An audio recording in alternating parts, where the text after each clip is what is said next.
Hello everyone, अस्सलाम वालेकुम। Welcome to my YouTube channel. आपकी खिदमत में हाजिर है Noor Fatima. I hope you all guys are doing well and great. और ये वीडियो बहुत स्पेशल है बिकॉज इसमें हम दुनिया के हालात के बारे में बात करेंगे, दुनिया की करंट सिचुएशन क्या चल रही है उसके बारे में बात करेंगे, और इन सब चीज़ों का फॉरेक्स मार्केट पे और फाइनेंशियल मार्केट पे क्या इम्पैक्ट पड़ने जा रहा है उसके बारे में बात करेंगे। दुनिया के हालात बहुत ही ज़्यादा ख़राब हो चुके हैं। हम इसको डिटेल में देखेंगे कि क्या क्या हो रहा है और क्या हम एक्सपेक्ट कर रहे हैं कि क्या होने वाला है। बहुत से लोगों का कहना और ये मानना है कि इन हालात में ट्रेड नहीं करनी चाहिए, इन हालात में ट्रेड करना रिस्की है और अपने आप को डेंजर में डालना है।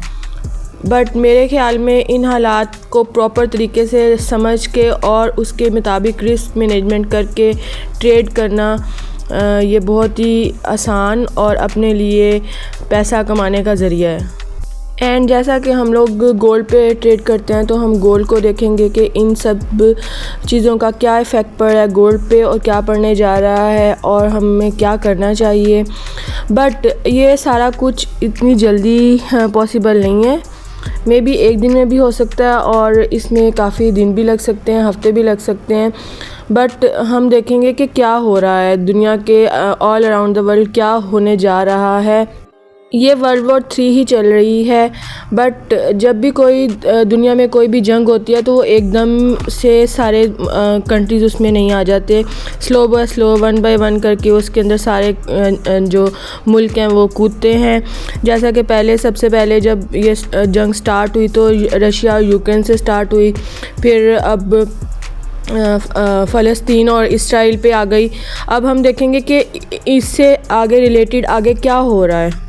और दुनिया के हालात बहुत तेज़ी से ख़राब हो रहे हैं, बहुत तेज़ी से वर्स्ट सिचुएशन की तरफ जा रहे हैं। और सिचुएशन कुछ ऐसी चल रही है कि बहुत बड़ी जंगों का सिलसिला होने को जा रहा है।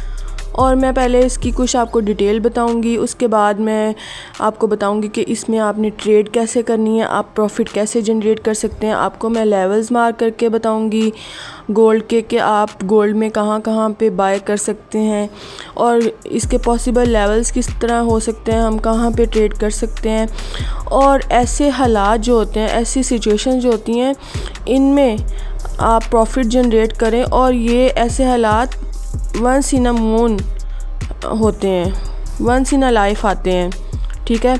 ऐसे हालात में आप बहुत ज़्यादा प्रॉफिट जनरेट भी कर सकते हैं और ऐसा भी हो सकता है आप अपने एक अहमकाना एक्ट से आप पूरे के पूरे अपने अकाउंट भी गंवा सकते हैं।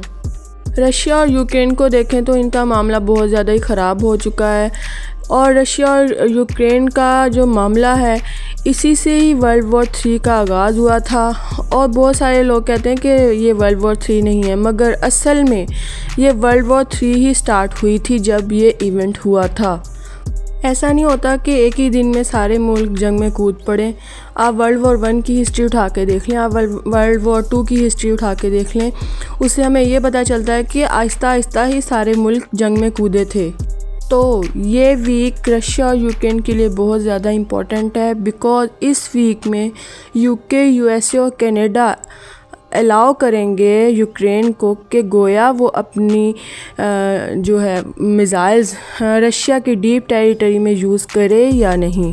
और अगर तो वो अलाउ कर देते हैं यूक्रेन को कि वो अपने मिसाइल्स यूज़ करें तो ये बहुत ही क्लियर इंडिकेशन होगी कि बहुत ज़्यादा सिचुएशन ख़राब हो रही है और बहुत बड़ी तबाही मचेगी, क्योंकि रशिया ने पहले ही ऑलरेडी क्लियर कर दिया हुआ है कि नेटो या कोई भी मुल्क यूक्रेन को अलाउ करता है कि वो उनके मिसाइल्स रशियन टेरिटरी में यूज़ करें तो ये बहुत ही खुली जंग का ऐलान होगा रशिया के ख़िलाफ़। और जाहिर सी बात है फिर रशिया रिटेलिएट करेगा उसके ख़िलाफ़। बहुत सारे लोगों का कहना है कि रशिया न्यूक्लियर बम मारेगा, बट अभी लोग इतने बेवकूफ़ नहीं हुए। But most probably Russia UK और यूएसए के कुछ पार्ट्स पे रिटेलिएट कर सकता है और उसके अगेंस्ट ऐसा भी पॉसिबल हो सकता है कि यूके यूएसए रशिया के अगेंस्ट रिटेलिएशन करें और उसमें रशिया को डराने के लिए वो टैक्टिकल न्यूक्स का इस्तेमाल करें। और अब टैक्टिकल न्यूक्स क्या होते हैं? टैक्टिकल न्यूक्स वो न्यूक्लियर्स होते हैं जो बहुत ही कम पैमाने पे तबाही करते हैं। वो ऐसा सिर्फ रशिया को डराने के लिए करेंगे और उसके इन रिप्लाई रशिया जो वो दोबारा से रिटेलिएट करेगा और मे बी इट्स पॉसिबल कि फिर हम लोग बहुत बड़ी जंग की तरफ चले जाएं। और ये सब कुछ हम लोग देख के अंदाज़ा लगा सकते हैं कि दुनिया की सिचुएशन कितनी वर्स्ट हो चुकी है। और अब हम बात करेंगे इसराइल और फ़लस्तीन की, जो कि एक छोटे से ऑपरेशन 7 अक्टूबर को जो हमास ने किया था उसके इन रिप्लाई में शुरू हुआ था। और ये पहले दोनों मुल्कों के दरमियान महदूद था, बट अब इसकी आग लबनान तक भी पहुंच चुकी है। रिसेंटली आप लोगों को पता ही होगा कि जो इसराइल ने बहुत बड़ा एक अटैक किया, जिसमें पेजर्स और वॉकी टॉकी के थ्रू अटैक किया था उन्होंने, जिसमें हिजबुल्लाह के बहुत सारे लोग ज़ख्मी और शहीद भी हुए। और उससे वेरी नेक्स्ट डे हिजबुल्लाह की एलीट की मीटिंग चल रही थी और इसराइली एयरफोर्स ने बहुत सारे सीनियर कमांडर्स को शहीद कर दिया। कल की रात बहुत ही भयानक रात थी इसराइल के लिए, बिकॉज़ कल रात हिजबुल्लाह ने उसके अगेंस्ट रिटेलिएशन की और इसराइल का कोई गांव, कोई कस्बा, कोई सिटी, कोई टाउन नहीं छोड़ा जहां पे उन्होंने रिटेलिएशन ना की। और बहुत बड़े पैमाने पे उन्होंने रात को रिटेलिएशन की है। और मुझे ये लगता है कि इसराइल इस ऑफेंस को मज़ीद बढ़ाएगा और लेबनान पे एक बहुत बड़ी जंग मुसल्लत करेगा। और जब ये मुसल्लत होगी जंग, और तो ये ऑटोमेटिकली बहुत बड़ी जंग बन जाएगी। तो जब ये दोनों मुल्कों की जंग हो रही होगी तो ऑटोमेटिकली यमन जो है, जो हूती हैं, वो इसमें कूद पड़ेंगे और वो लाजमी अटैक करेंगे इसराइल पे। और जो ये जंग दो मुल्कों की थी तो ये अब 3 मुल्कों के अंदर स्टार्ट हो चुकी होगी। और जब 3 मुल्क इसके अंदर कूद पड़े होंगे तो फिर आगे इराक़ की जो रेजिस्टेंस है वो इसराइल पे अटैक करेगी और ये जंग फिर 4 मुल्कों के अंदर शुरू हो चुकी होगी। उसके बाद जाहिर सी बात है आगे सीरिया जो है वो भी इस पे रिटेलिएट करेगा और इसराइल पे हमला करेगा।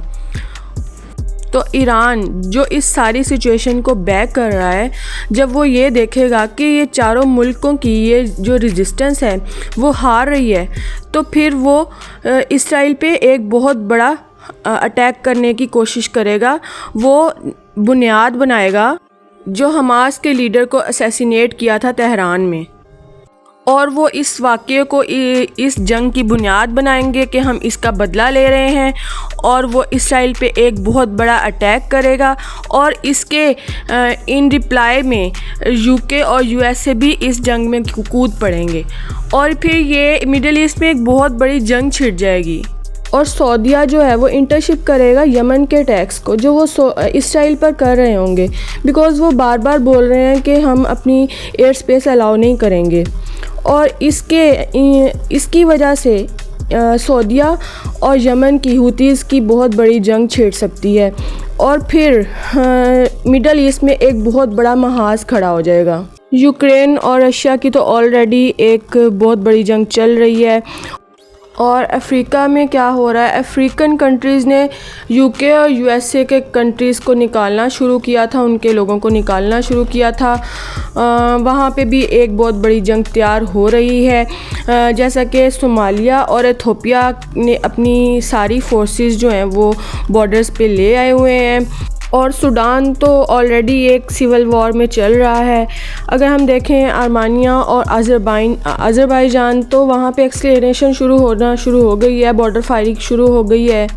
और अगर हम अपना एरिया देखें तो बांग्लादेश में इनकलाब आया हुआ है, म्यांमार में बहुत सारे मसले चल रहे हैं, इंडिया में देखें तो इंडिया में मणिपुर में बहुत सारे मसले चल रहे हैं। और अगर हम फर्दर नेक्स्ट बात करें तो जापान, चाइना और ताइवान में बहुत सारे मसले चल रहे हैं। और अब हम सारी चीज़ों को देखते हैं तो ये एक बहुत ज़्यादा वर्स्ट सिचुएशन बन रही है, बहुत ज़्यादा वर्स्ट सिचुएशन बन रही है ऑल ओवर दी वर्ल्ड।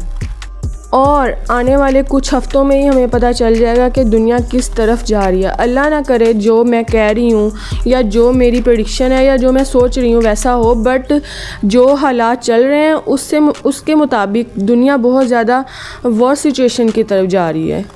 अल्लाह करे कि दुनिया जो है वो एक पीस की तरफ जाए, बट ऐसा कुछ भी दिख नहीं रहा। मगर मेरी ये बात याद रख लें कि ये वाली सिचुएशन और ये जो जंगें चल रही हैं या होंगी, ये दुनिया को एक बहुत ज़्यादा तबाही की तरफ ले जाएंगी। But the question arises here, what's the impact of this situation of forex market, stock market और क्रिप्टो। एंड अब हम इसको डिटेल में डिस्कस करेंगे। और सबसे पहले हम देखते हैं कि फॉरेक्स मार्केट, क्रिप्टो मार्केट और स्टॉक मार्केट में सबसे सेफ़ इन्वेस्टमेंट जंग की सूरत में कौन सी होगी। फॉरेक्स मार्केट में गोल्ड की इन्वेस्टमेंट सबसे सेफ़ होगी, बिकॉज़ जब हमें पता हो कि पूरी दुनिया में लोग एक दूसरे से लड़ रहे हैं, फाइनेंशियल क्राइसिस चल रहे हैं, ऑल ओवर द वर्ल्ड जंगें चल रही हैं, सब कुछ तबाह हो गया है, तो आप मुझे बताएं क्या क्रिप्टो काम आएगी या स्टॉक मार्केट काम आएगी। जब भी किसी कंट्री में जंग होती है तो सबसे पहले उसका इंफ्रास्ट्रक्चर तबाह किया जाता है, उसकी स्टॉक एक्सचेंज, उसका इंफ्रास्ट्रक्चर तबाह किया जाता है। ठीक है, तो क्या हमारे काम स्टॉक एक्सचेंज आएगी या फिर क्रिप्टो आएगी? नो, इन दोनों में से कोई चीज़ हमें काम नहीं आएगी। मीन्स इनकी वर्थ ज़ीरो होगी। और दुनिया में जब ये जंगें चल रही होंगी, सब कुछ तबाह बर्बाद हो गया होगा, हर मुल्क का इंफ्रास्ट्रक्चर तबाह हो गया होगा, तो दुनिया सिर्फ एक ही सूरत में वापस आएगी, वो है गोल्ड और सिल्वर का तिजारती निज़ाम। जब गोल्ड और सिल्वर होगा तो ही आप लोग तिजारत कर सकेंगे। तो इसका मतलब ये हुआ कि सबसे वैल्यूएबल क्या है इस सिचुएशन में, गोल्ड को बाय करना। और जिसके पास गोल्ड होगा वही तिजारत कर सकेगा, वही ज़िंदगी में वापस आ सकेगा। और हमेशा से ऐसा ही होता आ रहा है, जब भी ऐसी कोई वॉर सिचुएशन बनती है दुनिया में तो हमेशा गोल्ड बाय जाता है। आपने देखा होगा हमेशा गोल्ड बाय ही जाता है। बट उससे पहले मैं आपको एक बात बताती हूँ, जब भी दुनिया में इस तरह के वॉर हालात पैदा होते हैं उससे पहले सारी मार्केट्स गिरती हैं, सारी स्टॉक एक्सचेंज गिरती हैं, तो ऑटोमेटिकली गोल्ड भी गिरता है। आपने देखा होगा 2022 में जब यूक्रेन और रशिया की जंग स्टार्ट हुई थी तब गोल्ड ने नीचे की तरफ डिप मारी थी, उसके बाद से गोल्ड कॉन्टीन्यूसली बाय है। अब भी अगर ऐसे हालात तो वाक़यात पैदा होते हैं तो पहले गोल्ड नीचे डिप मारेगा, उसके बाद हम बाय करेंगे।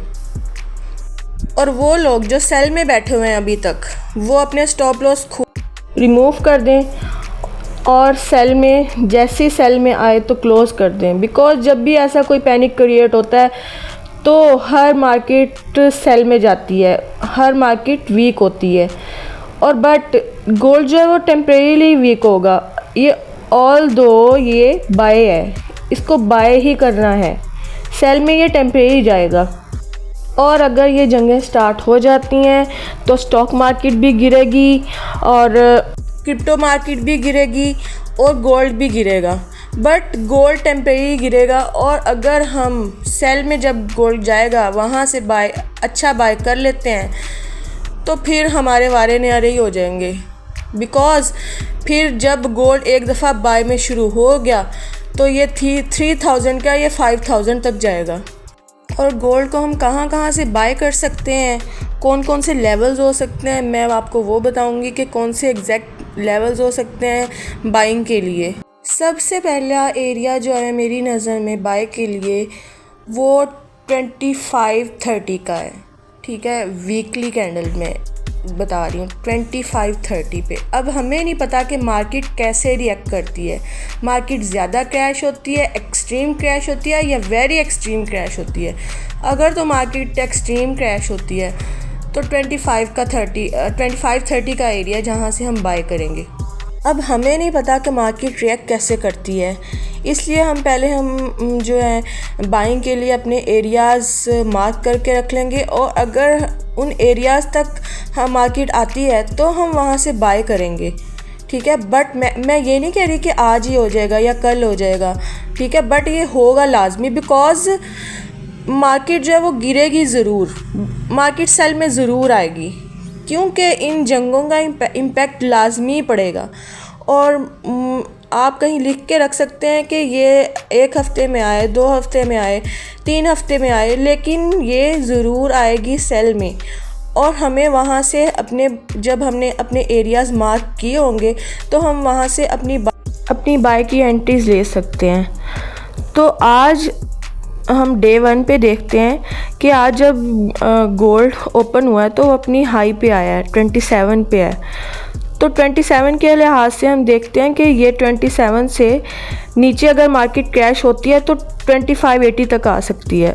और फिर हमने देखना है कि डे 1 पे हमें अगर क्लियर रिजेक्शन मिले तो हमने वहाँ से बाय में बैठ जाना है। और फिर आप देखिएगा कि ये यहाँ से ही मार्केट 3000 तक जाएगी।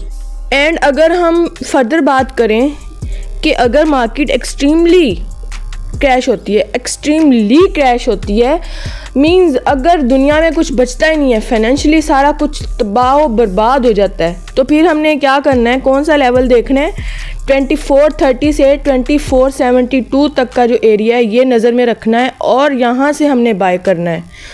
और अगर यहाँ से मार्केट बाय चली गई और यहाँ पे हमने बाय की ट्रेड पकड़ ली तो आप सोच भी नहीं सकते कि इतना ज़्यादा, इतना ज़बरदस्त आपको प्रॉफिट होने वाला है ना कि आपकी सारी ज़िंदगी ही बदल सकती है।